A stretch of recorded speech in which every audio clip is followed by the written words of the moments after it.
Thank you for coming in today, Bob. Good to see you. I understand my receptionist told us that Kelly wasn't feeling too good, so Phyllis had to stay home with her today. So I'm sorry that she's not feeling too good, and I'm sorry that Phyllis couldn't be here today. But my condolences, and if there's anything that we can do to help, we're here for you. Thank you. Just let us know. Awesome. The reason that we're sitting here today for our meeting is to talk about Kelly's education planning.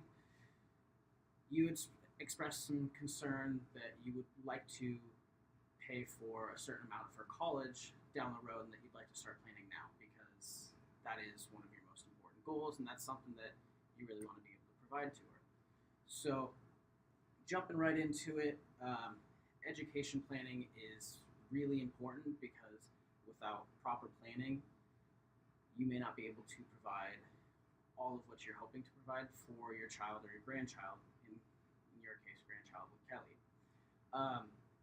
Originally, you had kind of given us a rough estimate of about $10,000. Through our analysis, we were actually able to determine that you can actually do more. Okay. So I hope that's good news to you, and I'll explain how we can do that in a little bit. I have a couple of different Excel sheets that I can show you that we did a little bit of analysis with. But getting back into why education planning is important, it helps plan for the tuition, the room and board, everything else that's involved. You've got all the books and meals and just everything involved with going to college. It's expensive, and it's growing at pretty much double the rate of normal inflation. Normal inflation's running about 3% on average per year. College is rising about 6% per year. So it's pretty pricey, and so it's great to plan for this because it saves you a ton of stress down the road with being able to know that you're able to provide for them. So there's a couple different savings vehicles that you can do when you're planning for saving up for college for Kelly. You can use a 529 plan, which overall we are going to suggest, but there's also the Coverdell Education Savings Account that we call the ESA, or the UTMA, which is the Uniform Transfer to Minors Act. And I'll go into a little bit more here. The Coverdell, you can contribute a max of $2,000 per year, but you can only contribute up until they're age 18. And because you're limited to that only amount of space or that time, you're not going to be able to get that compound interest to build those assets that they can use for the long haul. Another thing that's not the best about this is that they have to use those by the age of 30. And everything that they don't use, they're going to get a 10% penalty on, and anything that's non-educational expenses, they're going to get a 10% penalty on. So they're going to be having to pay some stuff.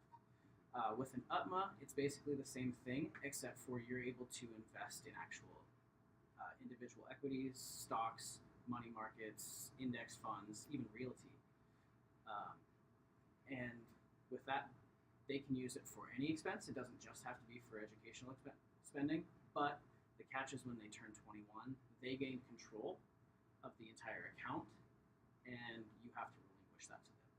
Some parents or grandparents are okay with that because they trust their grandchildren or children with that decision. They're going to be smart with their money. Some parents, some of our clients, they're not too confident in their children, so they're wanting it in more of like a 529 plan because they can hold control.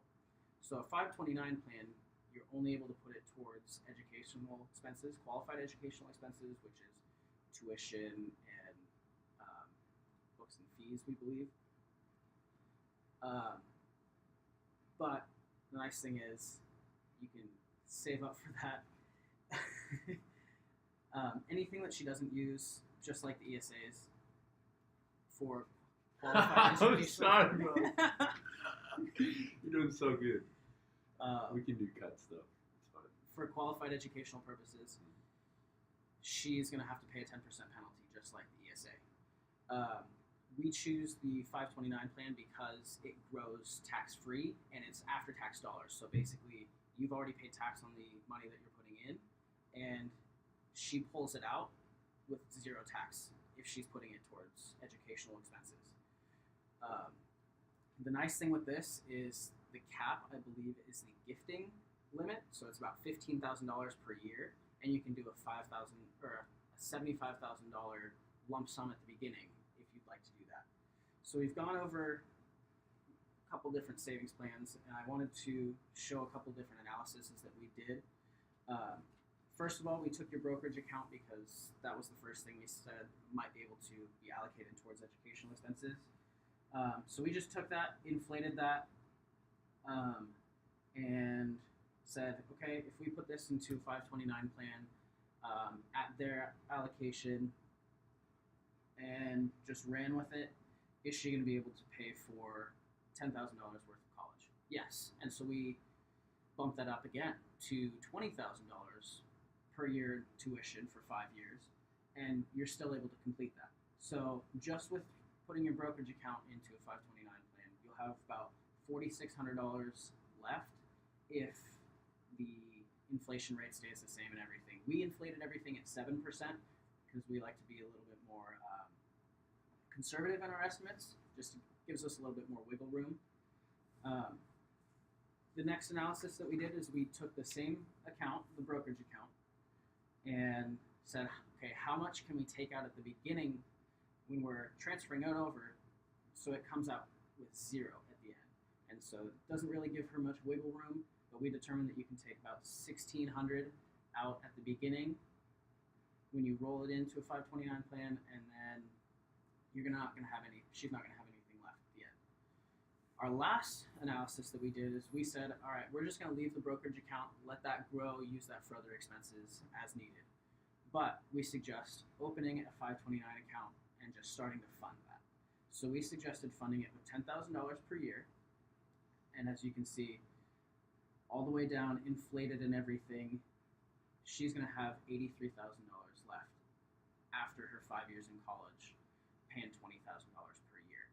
So what that $83,000 means at the end is either she can take a 10% penalty and withdraw all of that and use that towards maybe a down payment on a house or any other expenses, or she could continue to let that grow tax-free and use it if she wants to go back to college, or if she has a child and wants to change the beneficiary. So she's currently the beneficiary on here if you open that, but she could transfer the beneficiary to her child, and then her child would already have a college fund already going. So we suggest this. There's a lot of benefits to it, and with the contributions, Bob, you have your inherited IRA.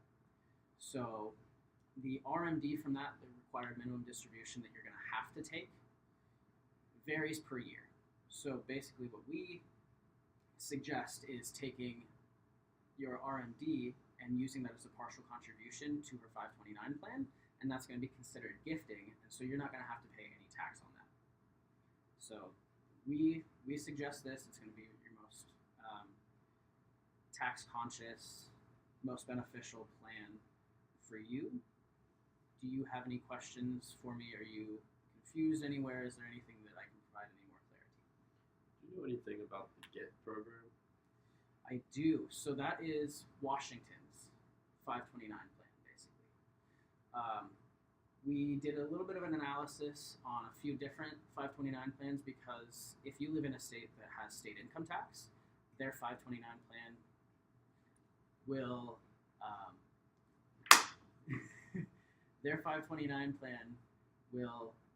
benefit you more because you get some tax breaks. But since you live in Washington State, you don't have any state income tax. So we looked at a few different states to see which ones were better. The GET program didn't really rank very well on our analysis, so we decided to go with the Utah 529 savings plan. It's low cost, low maintenance fees, and it grows tax-free, and you get tax-free withdrawals. So it's going to be better for you. Plus, we went with their age-based allocation. So basically, as they're younger, they take on a little bit more risk. You get more of a return. But as they start getting closer to college, you need to take on less risk to their assets, because you want them to have the most amount of assets going into college so they can pay for as much as they can, right? So we did that, and as they get older, the allocation slowly gets rebalanced to a lesser allocation and less risk. So it's going to ultimately put her in the best position for success. Any other questions? Not right now. All right.